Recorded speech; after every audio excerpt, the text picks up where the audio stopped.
Good morning students. Chapter तीसरा चल रहा था हमारा। अब आज हम पढ़ेंगे धार्मिक अल्पसंख्यकों को संरक्षण, अर्थात धार्मिक अल्पसंख्यक कौन से हैं और उनको किस तरीके से संरक्षण प्रदान किया गया है, हमारे समाज के द्वारा कैसे संरक्षण प्रदान किया गया है, हमारे संविधान के द्वारा कैसे संरक्षण प्रदान किया गया है, इन सभी को आज हम पढ़ेंगे। सबसे पहले अल्पसंख्यक की अवधारणा, अर्थात सबसे पहली बात तो यह है कि अल्पसंख्यक है कौन, अर्थात किसे हम अल्पसंख्यक कहें। तो अल्पसंख्यक का मतलब यह है कि वे लोग जिनकी हमारे राष्ट्र में संख्या कम है, वे लोग जिनकी हमारे राष्ट्र में संख्या कम है। और दूसरी बात यह है कि वो लोग सामाजिक, राजनीतिक और आर्थिक, सामाजिक, राजनीतिक और आर्थिक रूप से कमजोर है। पहली बात, जिनकी संख्या कम है, अर्थात ऐसे लोग जिनके हमारे राष्ट्र में संख्या कम है। दूसरी बात है सामाजिक, इसको मिटा देता हूं मैं।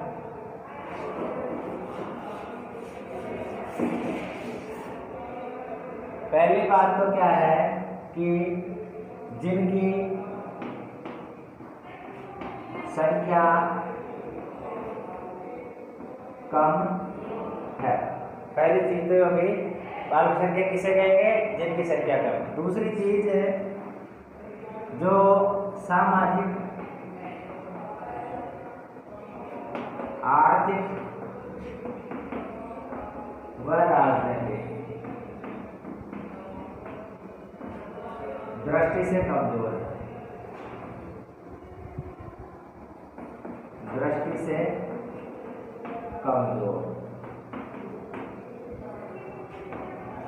तीसरी बात है कि जिनकी संख्या कम है और सामाजिक, आर्थिक और राजनीतिक दृष्टि से कमजोर है, लेकिन जिनका हमारे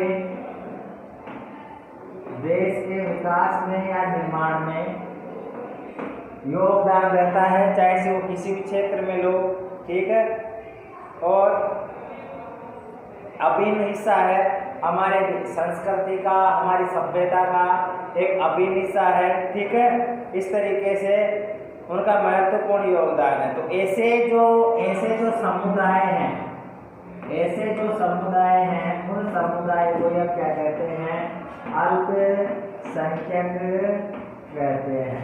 सबसे पहली बात, जिनकी संख्या कम है। दूसरी बात, सामाजिक, आर्थिक, राजनीतिक दृष्टि से कमजोर है।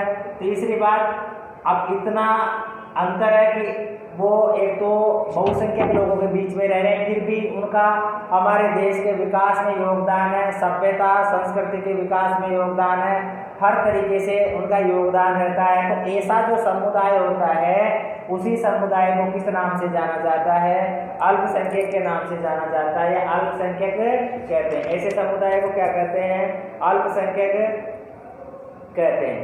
इनके अनुसार इनका जो अनुपात है, जिनकी संख्या 8% या जनसंख्या अनुपात धार्मिक समूह को अल्पसंख्यक श्रेणी में रखा जाता है। अब इसके बाद में देखो कि जो अल्पसंख्यक है उनकी स्थिति भारत में क्या है। भारत में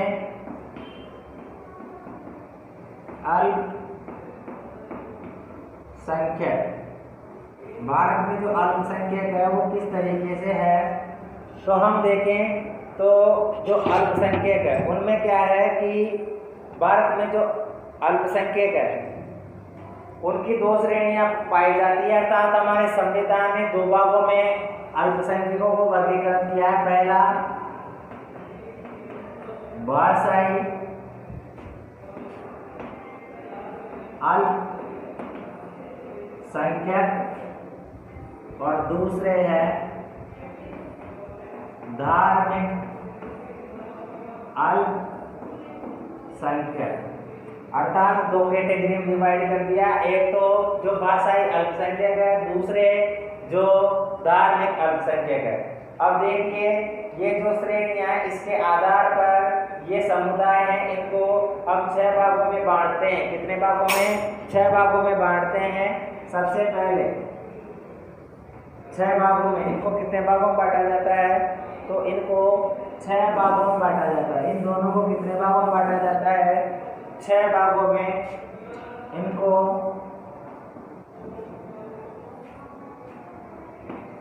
6 भागों में बांटा जाता है। अब देखो, पहला मुस्लिम, दूसरा मुस्लिम के बाद में हम कहें तो दूसरा जो वर्ग है वो है सिख, या हम ईसाई ले लेते हैं। पहले ईसाई, फिर इसके बाद में सिख, फिर इसके बाद में पारसी, ठीक है। इसके बाद में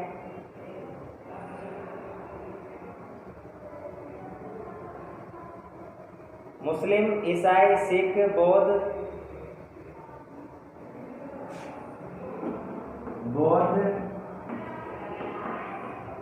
और जैन, ठीक है।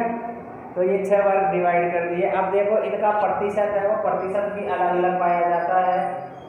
जैसे हम बात करें 2011 की जनगणना के अनुसार, तो 2011 की जनगणना के अनुसार मुस्लिम आबादी 14.2%, अर्थात जो मुसलमान है हमारे भारत में, भारत की बात कर रहे हैं तो 14.2 है। ईसाइयों की जो संख्या है वो 2.3% है। ईसाई जो लोग हैं उनकी संख्या 2.3% है। इसके अलावा सिख, बौद्ध, जैन और जैन, इनकी जो संख्या है वो 1.7, ठीक है, 1.7%। 1.7% कौन है? सिख है। इसके अलावा 0.7% बौद्ध है, 0.3% जैन है, ठीक है।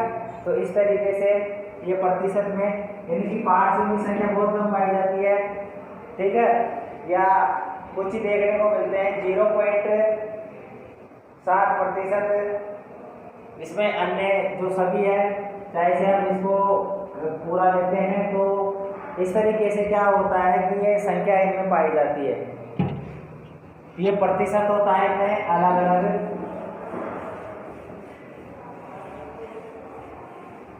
इसके बाद देखिए कि जो अल्पसंख्यक है उनके संरक्षण के लिए क्या कार्य किए गए हैं। अर्थात जो अल्पसंख्यक है अगर उन्हें संरक्षण प्रदान करना है तो कौन कौन से तरीके से हमारे संविधान ने उनके लिए कार्य किया है। तो हमारे संविधान के द्वारा हम बात करते हैं तो संविधान में क्या है कि जो अल्पसंख्यक है उन अल्पसंख्यकों के लिए कार्य किए गए हैं। संविधान में अल्पसंख्यकों के लिए उपबंध है। संविधान में अल्पसंख्यकों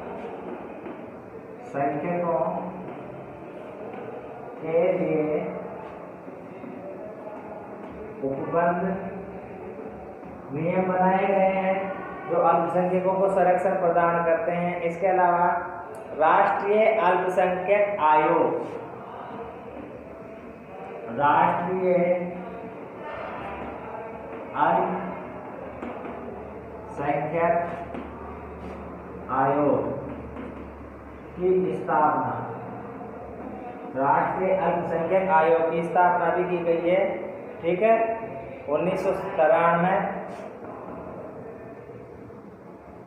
और उसके बाद में थे 1997, ठीक है।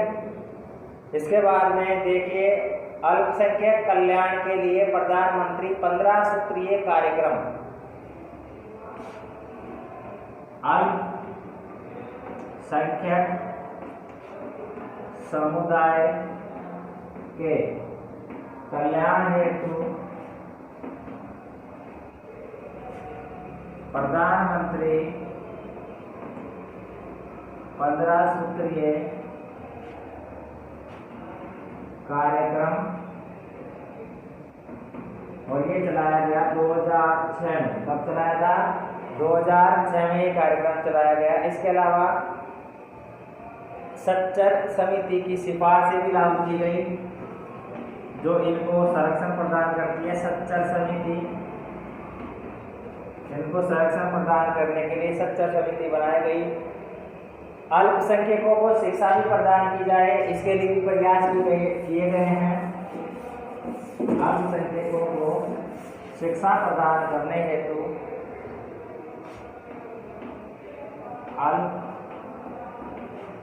अल्पसंख्यकों को शिक्षा प्रदान करने हेतु प्रयास, शिक्षा प्रदान करने हेतु भी प्रयास किए गए हैं कि अल्पसंख्यकों को किस तरीके से शिक्षित किया जाए। इसके बाद नंबर 7 है कि किस तरीके से और जो संरक्षण है, जैसे अल्पसंख्यकों की शिक्षा से संबंधित योजनाएं चलाना,